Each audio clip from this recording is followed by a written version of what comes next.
Alrighty, hey guys, welcome to Patreon Tuesdays. It's your girl Amber, aka Watch Amber, the co-founder of the Herpes Can Never movement. My confidence is contagious. Y'all call me, I call me. Does anybody call me the confidence queen? That's what I call myself. I've been called to help women feel unashamed, empowered, and worthy. And I'm using my real life experiences to do so. So grateful to have everyone on this Patreon call. Thank you so much for your support. Shannon, take it away. My name is Shannon Singleton, aka the Herpes Goddess, and yes, having me is a big flex. I am the founder of the Herpes Can Never movement, growing the largest herpes awareness community of over 230K. The mission is to make everyone feel uncomfortable until the herpes community feels comfortable being open about their status and proud of their sexuality. I am so happy to have you all here with us tonight.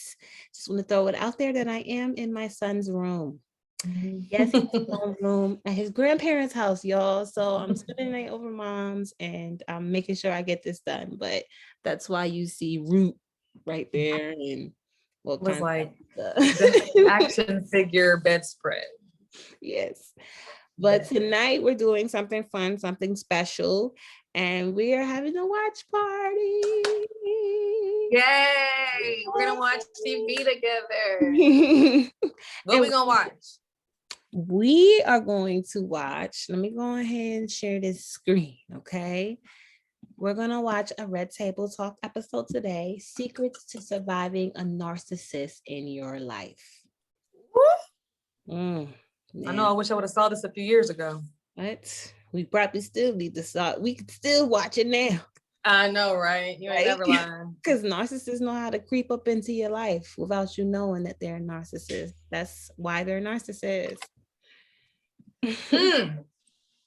Let's go. Narcissism is at the core of every abusive relationship.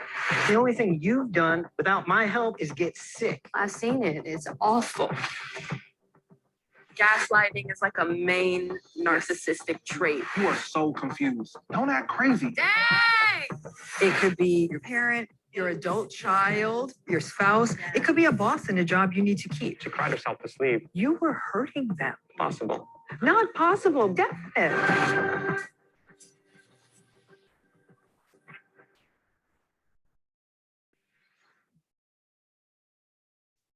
Our RTT family, you asked for it, and here it is. Backed by popular demand is one of our favorites. World's leading expert on narcissism and author of 2 books on the topic, Dr. Romney. You bring the fire every time, and you really hit it on the head. And we had so many people, and even in our personal lives, asking, how the hell do we survive the narcissist in our lives? Right? Because this could be your mother, your father, your sister, your adult child, your spouse. Yeah. It could be a boss in a job you need to keep. Right. It's a topic that is kind of trending, narcissism. And so I think it would be really cool if you could just remind us what the definition is. You're right. Everybody is using this word right now. So let's start with the core of it and build out. People who are narcissistic are deeply insecure. And we don't see that part of it. Deeply insecure. Because they're so insecure and they don't want to be found out, they cover themselves in all of this grandiosity, entitlement, arrogance. But then there is this lack of empathy, which to me is the most lethal part of this. They don't care. These are folks who are very controlling. Sometimes they're downright paranoid. They think people are out to get them all the time. I'm talking to quite a few people. Narcissists tend to be very charming. Oh, yeah. What they portray with family and friends versus what's happening behind closed doors is so drastically different. They're building a perfect suit of armor because there's all this insecurity to be protected. So they work on their outsides so nobody will notice the insides. Right. Yeah. And that charm, charisma, confidence are the front game for a person who's narcissistic, to the point where I meet someone charismatic, I'm terrified. I'm like, I gotta go. I'm sorry. They're too nice. I gotta go. How do we interact with narcissists in our lives when we can't necessarily walk away from them? People are watching this saying, okay, obviously I know what I should do. I should walk. But we don't have that luxury of just walking away from everyone. And so then people feel like, what do I just need to keep things the way they are? No, you don't. Okay. This is really a game of, number one, and above all else, radical acceptance. Radical acceptance is understanding this is not going to change. Personality styles do not change. Okay. So the only thing you can do is work on your approach to this and your expectations. Those expectations need to be realistic. Even if it's just like, okay, I'm going through the same cycle, but now I'm protecting myself emotionally because I know what's actually going on. Yeah, recognizing what you're dealing with. Right. Yeah. So how does one do that? There's a technique I use. I call it the DEEP technique. You know, so Okay. remember it. DEEP stands for don't defend, don't engage, don't explain, and don't personalize this. Woo! Okay, so you think about how many times you go deeper in with someone. And that's why I say deep, like, no, I never said that. Or it didn't happen that way. You almost need to detach. Completely. In fact, there's a name for that disengagement. It's called gray rocking. Being as boring as a gray rock. You become almost inert, right? You're like completely uninteresting. You're like, Okay, totally. So they have Got it. nothing to feed off. So they have nothing to feed off. And now initially, and this is one thing I want to warn everyone watching this. Initially, when you go gray rock on a narcissist, they get really mad I because was they're looking gonna for a say, fight. because that Yeah. makes you look like Almost like you're being condescending. Like, But you can Well, gray you're- rock. That's not gray rocking. This isn't gray rocking. Okay.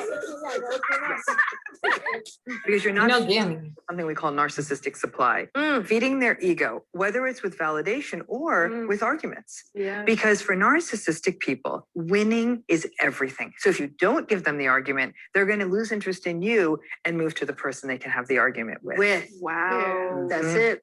It's also about no longer sharing of yourself with them. You don't tell them the good things that happen in your life. You don't tell them about the bad things that happen in your life, because they're either going to make fun of the good things and they're going to criticize you even more for the bad things. Yeah. I don't want people to watch this saying, I'm going to try these techniques and then maybe try I'm to going to get change through them. to the Right. narcissist. No. That's not going to happen. So You're wait a doing this minute. for you. To protect Yeah, yourself. this is to protect yourself. so a narcissist is never. They're not going to change because they don't think there's anything wrong with how they're behaving. And there's no insight. nothing that you can do to break that. Only No, on your to side of break the street. through. Only No. on your side. You're not Even gonna if they change that. have like little tiny breakthroughs, there will be something that happens that will trigger them to go right back into the mechanism that they know. And they're just unaware. They're like- unaware, and that, Yeah. that unawareness is what throws people off. People say, are they like rubbing their hands together in a back room saying, all right, I'm going ready. I'm going to go gaslight Jaden. Yeah. now." They're Oh, no, not no, no, doing no, that. no, no. They're Yeah. constantly protecting themselves. Yeah. Everything they do is self-protection. So we put together some scenarios with Dr. Ramani, and first, the malignant narcissist. Yeah, that This sounds one- dangerous, Yeah. right? This is very psychologically dangerous and at times can actually literally be physically dangerous. This is the form of narcissism that's actually closest to psychopathy. Someone who will lie, cheat, harm you to your face and feel no remorse. Pay attention to this scenario. It's a pattern you sometimes see in relationships that last a really, really long time. These are people who've been married for 15 years and they have 3 kids. This scene you're going to see here is a really good glimpse at what malignant narcissism can look like. Hey, babe. What are you watching? I don't know, something you just ruined by walking in front. Sorry. Don't forget, I have that procedure on Monday. Yeah. Will you come with me? Do you really need someone to go with you to that? I'm pretty scared. I don't know what to tell you. You already know I don't like hospitals. Isn't it enough I'm already paying for your health insurance? Of course, I wish my husband was jumping at the chance to take care of me, but you know, he doesn't really like hospitals. Here we go with the guilt trip. It's you. I mean, the only thing you've done without my help is get sick. And honestly, not sure I can really do this anymore. Okay, I'm sorry. And pretend I didn't say anything. He does pay all the bills and the insurance, and I am sick a lot. I really shouldn't complain. Wow. When I tell you I have seen that one, That just seems blatantly abusive. it's awful. But It's awful. it's awful, right? Narcissistic people view sick people as inconveniences. Wow. They're like, you just made my life harder. I don't want to go to the hospital. And now they have to feel bad for the sick person. Well, that's too much empathy for them. That's too much empathy. And I have heard that story so many times, I can't count it. It is utter devastation. Yeah. And threaten things like leaving. And threatening leaving But is the ultimate power how? play. Right. I'm just confused as to how they can look at themselves and think that's okay. Because they're not thinking. There's no self-reflective capacity, Willow. Right. They do not look inward. You know how you're constantly looking inward and saying, did I do the Almost right to a thing? fault. Yeah, exactly. That's right. With self-analyzation. But that ability to look inwards and say, how am I affecting another person through my words, through my actions? That's empathy. We're always talking about empathy of like, do I get your feelings? Empathy is paying attention to how I talk, carry myself, and how it might impact someone else. And you got to remember too, you look at a story like this, you're going, why'd she marry him? They don't act like this on the first date. Exactly. And let me tell you, that's lightweight.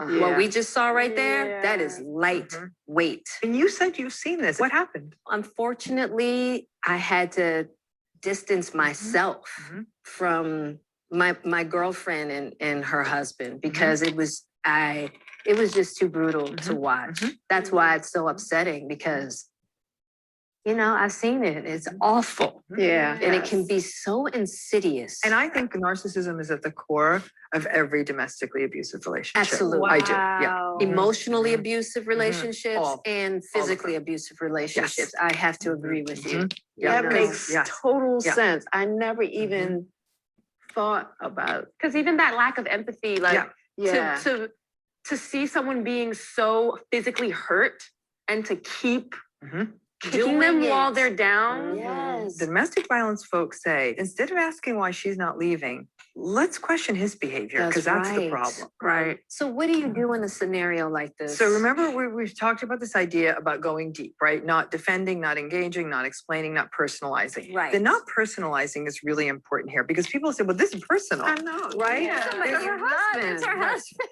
There's a difference between something being personal, it's very personal, and not personalizing it. Mm. She's not responsible for his conduct. His behavior is bad. I just can't imagine staying in a relationship like that for so But long. there's so many people. So Gab, many who people. have. Yeah. So show us how to handle this. Yes. Don't forget, I have that procedure on Monday. Do you really need someone to go with you to that? My sister will take me. All right, cool. Dang! That's it. So I know My you're sister will thinking, take me and I'll be sending your ass divorce papers. I know. And the bill. So, but you see what happens. People are saying, what is she doing? So she's just rolling over. She's not rolling over. She is trying to survive. When people stay in these relationships, I often think of it in two ways. One is practical. Yep. Money, children. She's gonna have to share custody. She doesn't Yeah, want to she do can't- you that. can't get rid of them. She doesn't Yeah. want to do that. Then there's the other piece where people in these relationships already blame themselves. I'm not working. He makes the money. Maybe I'm asking too much. Maybe I'm the one who's being difficult. That justifying is actually at the core of something we call the trauma bond. That when a person is in a relationship with a narcissist, it's this old pattern, usually from childhood, where they've learned to justify another person's bad behavior. And over time, justification equals love. Whoa. That's the pattern. You know what, Dr. Ramani, you really hit on something there. That's It's hard. tough. It's tough. tough. Malignant And that's- narcissist relationships are tough. So next is a very common but very misunderstood type of narcissist, which is a covert. What you're about to see is a really typical sort of covert narcissistic interaction. This is a form of narcissism. And if I was to put it in a word, it's victimized. They're always the victim. They're always blaming everyone else. They do not take responsibility. Their entitlement is more quiet. And in this scene, it's between two sisters-in-law. So how's work going? Oh, not good. So unfair. Mary got the promotion. I mean, of course she did. You know, my boss knows her dad, so everything always goes her way. I thought Mary was one who brought in that big account last year and everyone thinks she's great. So what? I made it on my own. I didn't have any connections. I work harder than everyone else. And I never get it my way. I just have a dumb boss. I mean, I'm so much smarter than her, but no one has given me a chance to prove that. Sarah, I think you're great. It's just that it seems like maybe Mary deserves it. You don't get it. You don't. And you never support me.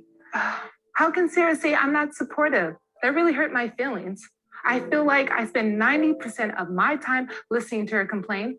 And honestly, you're starting to sound like everyone else. I don't even think I'm gonna go into work tomorrow. Then everyone can see how valuable I am. Who else would be her friend? I don't want her to be all alone. I guess she's not that bad. Oh, wow. That person, constant victim speak. Yeah. No one ever gives me a chance. Nothing ever goes my way. You know, some days people are going to see how great I am, and boy, you'll all be sorry. It's always very negative. They're constant malcontents. They're never happy. Right. Now, I know some malcontents. Yeah.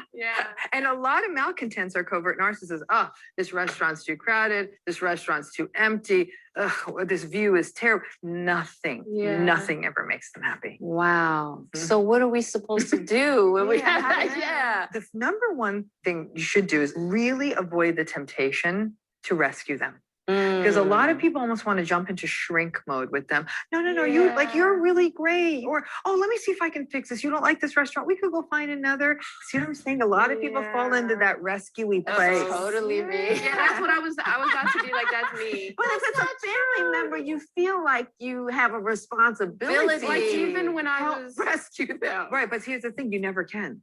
Right. So Because you're it going to never keep trying to, it never stops. You rescue them this one time, and then it happens again. Oh, She's that's what I'm in a saying. situation right now. So this might break you of the cycle.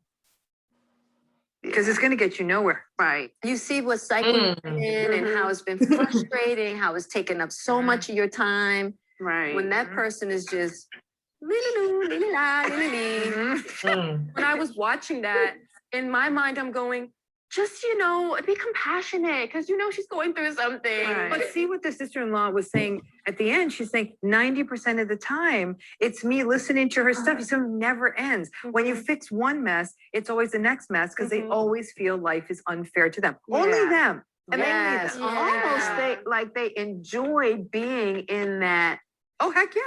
That victim mode. Yeah. Yeah, that's how they get validation, Gammy. Because like, you've been through so much. Yeah. So that's validation. You're a fighter. Yeah. So let's take a look at a strategy for this. So how's work going? Oh, not good. So unfair. Mary got the promotion. I mean, of course she did. My boss knows her dad, so everything always goes her way. I made it on my own. I didn't have any connections. I work harder than everyone else. I never get in my way. I just have a dumb boss. I'm so much smarter than her, but no one has ever given me the chance to prove it. I hear you. By me disengaging, I feel so good that I don't have to fall down that rabbit hole of a spiral, because that was going to cost me several hours. Yeah, So so she she really gets didn't. it. She didn't Wow. even respond. Yeah. That's it. And that's her sister-in-law. So maybe, Right. maybe she's tight with her brother or whatever. Because I know Yeah. people are saying, well, aren't you just enabling her? She's not her therapist. Right. That's not her job to No. fix her. I say, when you have someone like this, don't go on vacation with this person. They're going to be the most miserable week of your Yes. life. Right. And I say, people, set a timer and say, you know what? I'm so sorry. Oh, I got to go. Yeah. Can you change the subject? Like if she was there, it was like, girl, you had those stretches. You really got good You at can that. try that. Again, these are all, you see how they're all short-term strategies, right? How many Right. times are you going to change the subject? Her sister-in-law is just going to keep in that negative spin. Yes. It seems like gaslighting is like a main narcissistic trait. Right. Yes. So let's talk Yeah. about what that is Right. actually. So gaslighting, there's the other hot word of the Yeah. time. Gaslighting is a form of manipulation where you really kind of get power over a person by doubting and invalidating their reality. You deny their reality. Mhm. And when you deny someone's reality, 90% of people are like, maybe they're right. Maybe I didn't say that. Right. We doubt ourselves. When it happens repeatedly, you feel like you're literally going crazy. Yeah. You no longer believe yourself. The only Mhm. person who can really gaslight you is someone who either has some power or who you already trust a little already. That's why family Yeah. members gaslight. That's why partners gaslight. So it's Right. not just, gaslighting is not just lying. Gaslighting is lying and then twisting the knife further so you feel Yeah. crazy. Could it also be in a form of like you're in an argument and they're like, I never said that. Oh, but that's the all the most time. classical You're like, form yeah. of gaslighting. Yo, do I need to be recording our Yeah, conversations? there it is. So the first time someone says to me, I'm going to start recording my conversation, I'm like, you're being gaslighted. It's that simple. Or when you feel the need to show someone, like, there's the text, Right. you're being gaslighted because you Yeah. feel like you need proof. When you feel like you need to bring an evidence base for your Yeah. feelings, you're being gaslighted. Yeah. Golly day. All right. Well, we also have an example of Yeah. gaslighting. Let's do it. Man, this chicken is good. Right? Who was that? Oh, one of the guys from Fantasy League. Well, it looked like it said Melissa, and the message was 2 hearts. Wow. You always go there. Yeah, I do always go there, especially given our track record. Okay, fine. It was Melissa, Greg's wife, planning a surprise golf trip for him. Can we just get through one meal without you accusing me of something? You're way too sensitive. If I was getting heart texts from another woman, you think I would have my phone on the table for you to see it? Well, show me your phone then. You are so confused. Don't act crazy. Look, I'm leaving out of town soon. I just wanted to have a good night, us chilling, no drama. You don't want me going out of town not feeling you, right? I'm afraid that Brian is going to cheat on me again, and I just need to get a hold of myself with all the wild accusations. You know, baby, I'm sorry. You're right, okay? Ooh, you see what I'm saying? She's almost like trying to win him back over again. He keeps the power. Wow. So a big way we get people gaslight each other is they say things like, that never happened. You always do that. There's no nevers and alwayses in relationships, right? That's a gaslight. I tell people, I need you to write down all this icky stuff that's happening in the relationship every time that they've doubted your reality. So you can see it's a pattern. There's no possibility of a long-term healthy relationship with somebody who's a chronic gaslighter. It's just not possible. All right, so as we were putting together this table, Alex, a 36-year-old, reached out and said he was worried he was a narcissist. So Dr. Romani sat down with him for a one-on-one session. This is very rare for this to happen, a narcissist asking for help. Yeah, because they don't typically recognize it. No, they don't. But you know when they do start recognizing it, Gammy? When everything starts falling apart in their life. I'm here today because my dad is a narcissist. I've been suspecting that I might be one too. And having hurt some people I loved in my life recently, I've been really scared that I will only get worse as life goes on. The way I would describe my life now is depressing, dark, confusing, lonely. I've sort of had a generally lucky life, I would say, in terms of, school being easy for me and getting straight A's and all of that, valedictorian, and I had a good job and, making decent money. And so things are just smooth. My dad always told me, don't feel like you're inadequate. It sounds like you never did feel inadequate in that way. Never. When you also have the best grades, being hired out of college to a 6-figure salary, sort of combination of that becomes of, I am really good. Right, I'm special. Yeah, and so I know better than others in some ways. Right, okay. Right? So according to my dad, of course, I owe him for every little thing in my achievement. Oh, okay. Everything that's good, we owe to him. Everything that's bad is coming from somewhere else. Okay. My dad and I worked together. We argue a lot. The arguments became so unhealthy, right, over the little things. And I felt none of my ideas were meaningful to my dad. I said, Dad, I just don't think we work together well. He disowned me as a son. He disowned you? I clearly remember sitting on a couch and he said, you're no longer my son. Oh.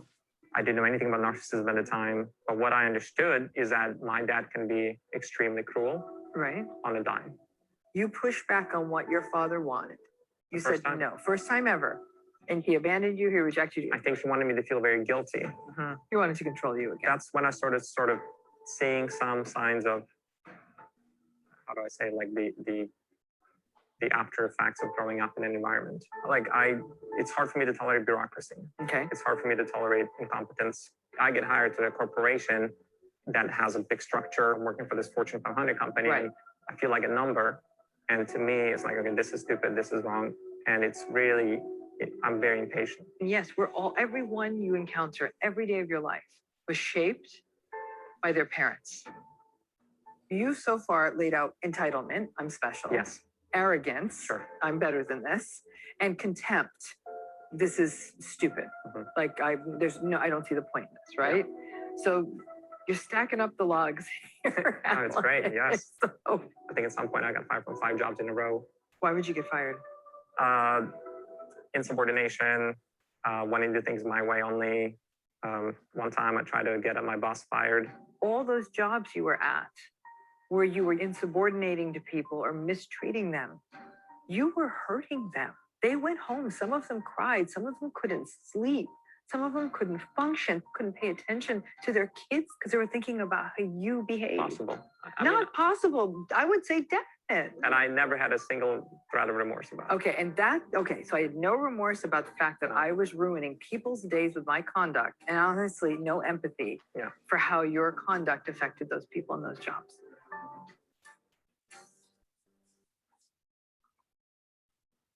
He seems to have some emotion about. Yeah, it Right? seems like he cares. About a what? little bit.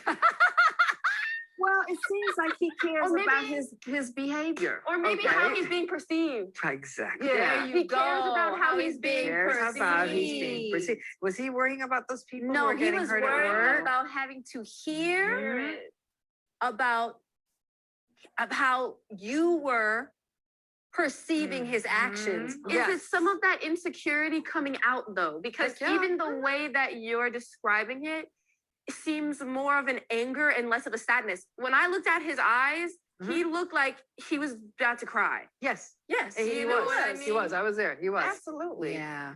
Alex's life continued to unravel. And so here's more.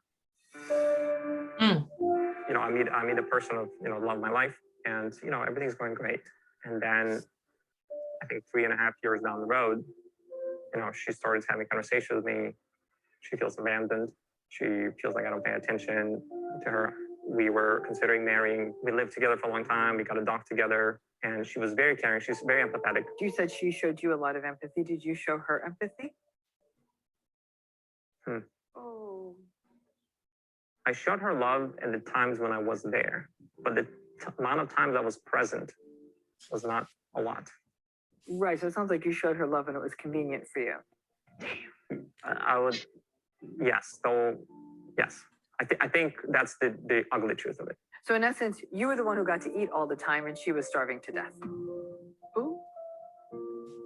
There was a very specific moment where we went to bed and she was crying next to me. Right. And she cried herself to sleep, and I was next to her, feeling horrible, absolutely terrified. I could feel the pain, but I had no clue what to do about it. Aren't you terrified that this most beautiful thing in your world, you didn't know how to take care of it? I'm absolutely terrified for 2 reasons. One, who am I going to hurt next? And 2, how am I going to hurt myself next? Through that, will I even survive that? Did you not almost survive this one? Correct. I lived in a high rise, and I was at a point where I was on a balcony, and I was thinking of, I'm going to jump. Do you want to reconcile with her? Oh my God. Yeah. Do you have contact with her?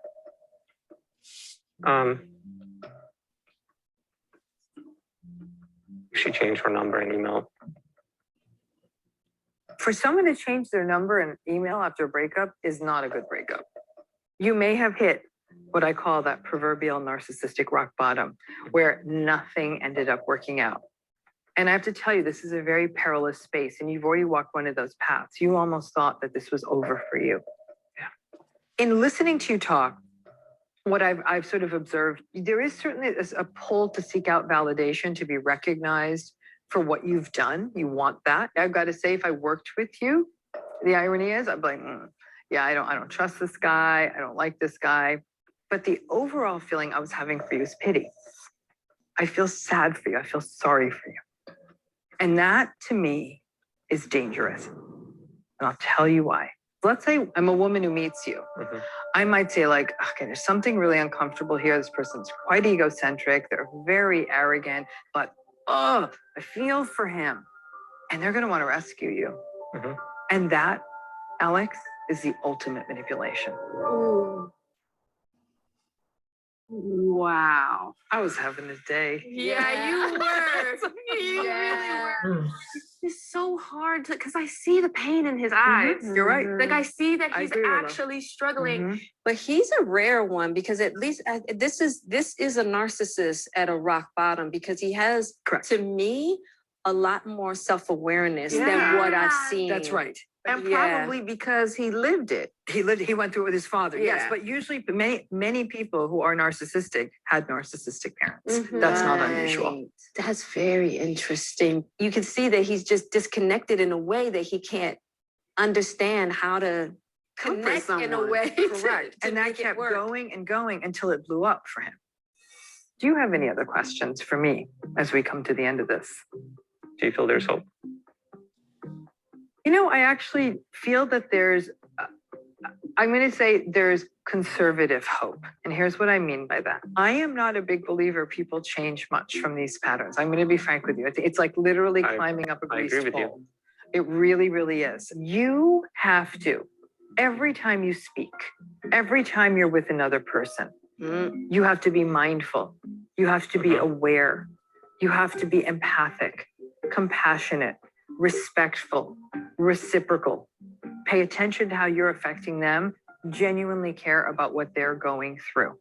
There can be no more of those sloppy days.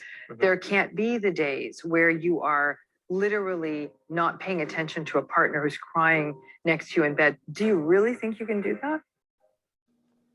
Do I think I can? Mm-hmm. Don't know. I've worked with people who've been where you are. And I have to tell you this, it's always been 3 steps up and 2 steps back. 3 steps up, 2 steps back. They make progress, but it's slow. And there's a lot of frustration. And people as smart as you who get away with it don't do frustration well. And what it means though, Alex, it means that when the big, fat, grandiose opportunity is put in front of you and the beautiful woman who's empathic is there and you got these 2 things on either side of a field, only you know what the healthy man is going to choose. And I can't predict that. I do know now. The question is, will I choose it? Will you choose it? Oh, that's interesting because for a minute there, I saw him slip back into his old pattern. Yeah. You I see saw what I'm it. saying? And that's what I'm saying is that under the stresses and conditions, the day to day, probably at least once a day, he's going to go slip back. And then it comes down to how much can he get it right the other times. So remember, the thing with narcissism is that they're not bad all the time. Okay, they're good enough at the time to keep you hooked in. And that's why it's so hard for folks. I just keep going back to the crying next to him in the bed because, like, for me, that just seems like wow. Like if you couldn't even turn over and be like, hey, even if it's like, what are you crying about? Just a acknowledgement, like at all the time. What he needs to do now is the equivalent of changing a habit. And we know how hard it is to change habits. The only example I can give here is somebody trying to lose weight. Okay. Every day, every meal, even when they're stressed, they can't turn back to sugar. You have to think every time you put something in your mouth, he's got to think every time something come out of his mouth, basically. He has a really, really tough journey ahead of him. But I do applaud him for being vulnerable. You know, I really, really do. We got to give him kudos. And I do. I'm sending him all the good vibes and in hopes that he will decide to take that journey. I hope so too. As always, Dr. Romani, it's so nice to have you here. It's always so freaking enlightening. Woo! So, what do you think? I think it's tough to hear. It's tough to show up somewhere wanting to heal, wanting to change yourself, right? Hey, I might be a narcissist, and your therapist tells you you're never going to change.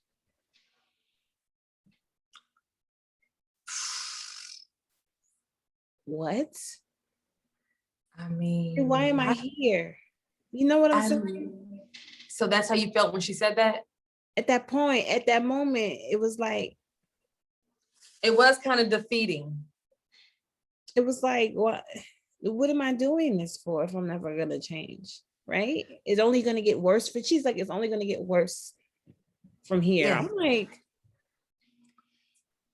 I feel like she saw the reality of what is to come because, like Jada said, I literally saw him slip back. When she said that, the energy shifted back into kind of like he got a little cold and then he warmed back up. Like I felt it. And I'm just like, I think it had to do with her saying something like negative and he didn't like that. And so he shifted. So I'm just like, yeah, that was I was kind of surprised she said that, but then I'm also like, She's bringing up some valid everyday points though. So how do you spin it? She wasn't holding no punches, first of all. She's been doing it too long. She's with the shits. Love it. First of all. She's with the shits. Let's talk about the covert narcissist. A lot of people within the herpes community fall right into that realm of victimhood that when I go into disclosure, nothing ever goes my way. And this person gave it to me, or this one person on TikTok, everyone was tagging me and she was like, I've been so depressed, and the way I've been dealing with my depression is having sex, and guess who gets herpes? Me. And she's like, suicide with these makeup. It's funny how it's not funny, but it blows my mind how you can be sad and want to create this film. Like when I'm sad or depressed, I'm not thinking about creating a TikTok video. That's like the last thing on my mind. That's the last thing that I want. So what is that want of, it's seeking validation. It's I want everyone to make me feel good. And then it made me think of the herpes stigma. Yeah. Is that why there's a stigma? Because every single person wants that validation from someone else instead of themselves. I'm about to log off right now. That's how good that is. Listen, like, I didn't even think having a watch party, because it was just, it's me and you hanging out in here today, was gonna, I didn't think, I wasn't sure how this was gonna fall with herpes, but it falls so perfectly. I think every episode would. I mean, I think we can get a lesson out of everything. Yeah. That's so good. I need everyone to, if you can, replay this and go back to when she talked about the covert narcissist and ask yourself, is that you? I recognize me in some of them qualities. I was a covert narcissist. Me too. I took no accountability for anything that was going on into my life up until 2017. None. Me too. Zero. It was always everyone else's fault. And I didn't even think that could be narcissism. But it can. It really can. I think about my past relationships and how I've done that. The whole, you think you play the good girlfriend role, and the minute my ex would do me wrong, I'll start listing all the reasons why I was a good girlfriend and I don't deserve that. That's covert narcissism? Yeah, I mean, that at a level that of just like such unawareness that you don't even recognize it as that. I recognize some of those in me too, and I think that's such a good point. A lot of people are not ready to deal with that level of work, and that's where the change occurs. It's the habits she talked about. You got to literally have new habits, and including the way you think. And that's a habit. And awareness, because even now to this day, I've been working on my habits. I've been creating new habits for me. I've been showing up differently, but my bad habits still creep right back in the same lessons that I'm giving to everyone else. I hear myself through prayer telling myself the same thing still. The same bad habits will still pop up. It's just being aware of them. For such a long time, I wasn't aware of my bad habits. They weren't bad habits to me. They were normal. Yeah. Yeah. That's so good. That's so good. I enjoyed that. That was, I was trying to think about the guys I've dated or the people that I've talked to and see which category either of them fell in, if anybody did. And I ended up looking like, dang, that covert narcissist sounds like me a little bit. I was like, oh God, like, I really, how many of these are gaslighting, or you know what I'm talking about? Like, just, I really was thinking about how my unhealthy habits that I didn't even recognize as unhealthy, I just thought that was who I was, how they fell into some toxic categories. And I was just used to being in a space of blaming everyone else for why my life was the way it was. And I'm just so glad that now it's like, okay, I have a level of self-awareness that I still try to work on daily to find ways that I could improve. And that is a lesson I did not have before my herpes. Yes. Like, I didn't have that. I didn't have that perspective.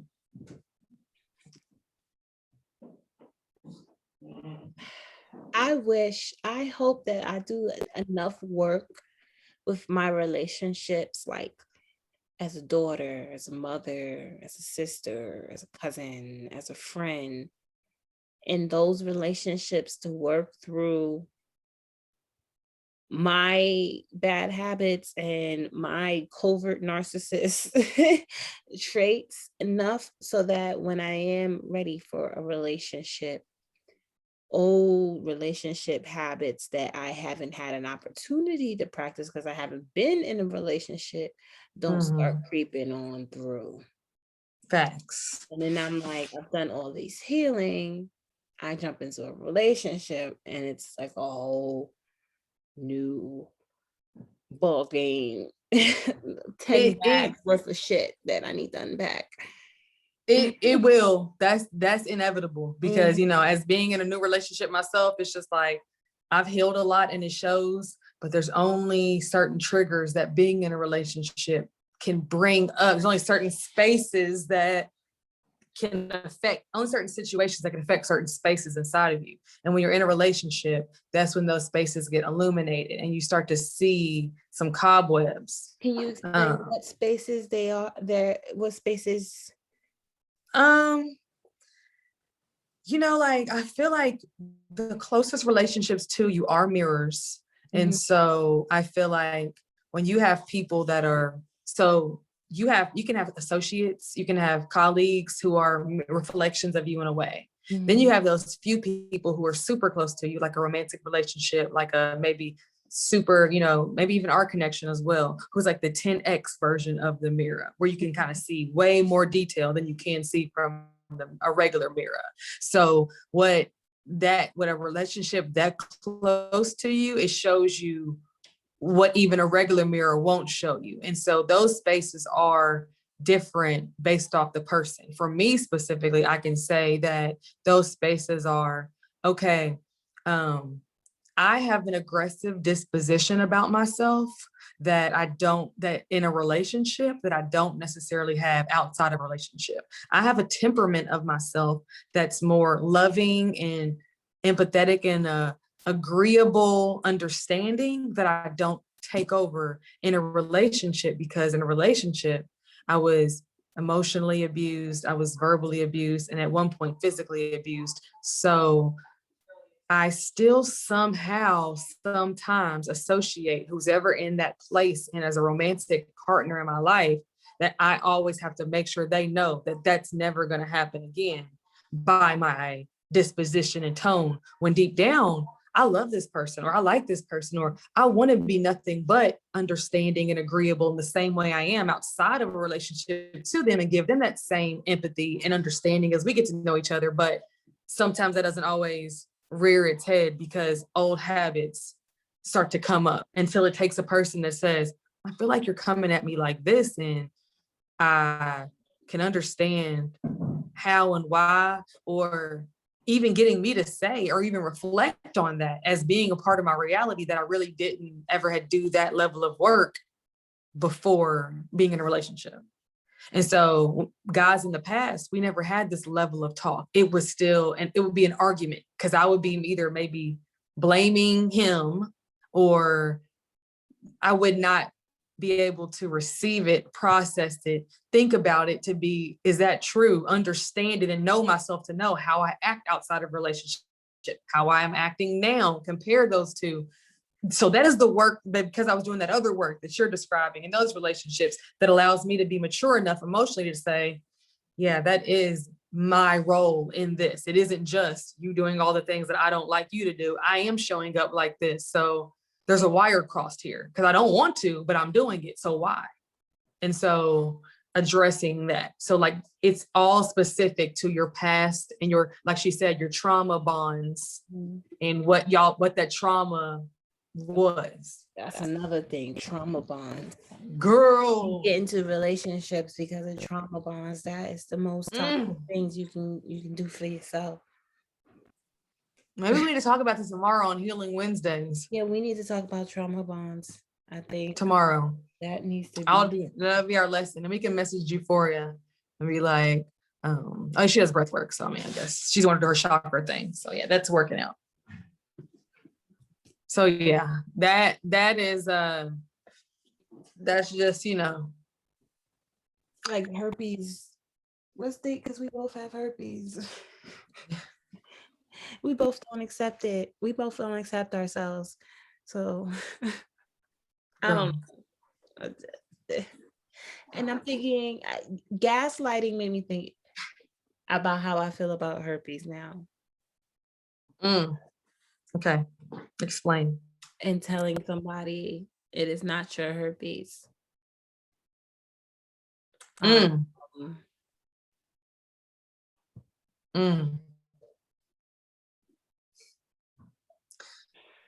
Yeah, I wonder what people think when you say that, or when I say that, because I say that too. And if they're like, but yes, it is. So I feel crazy because you're making me question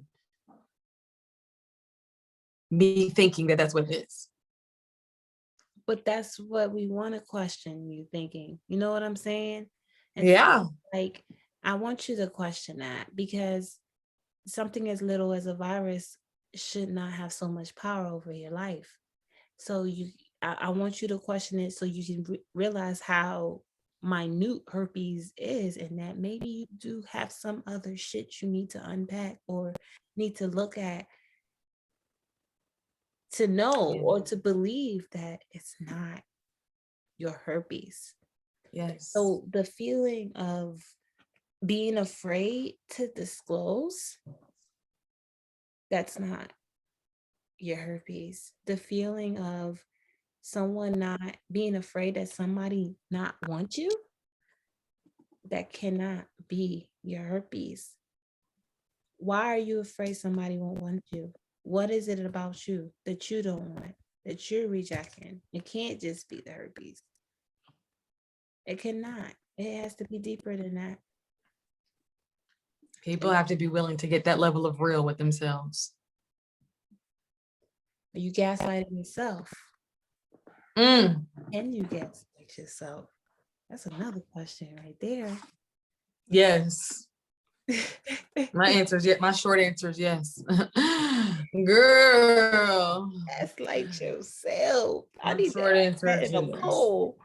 Yeah, you should. We need to put that in the group. That's crazy.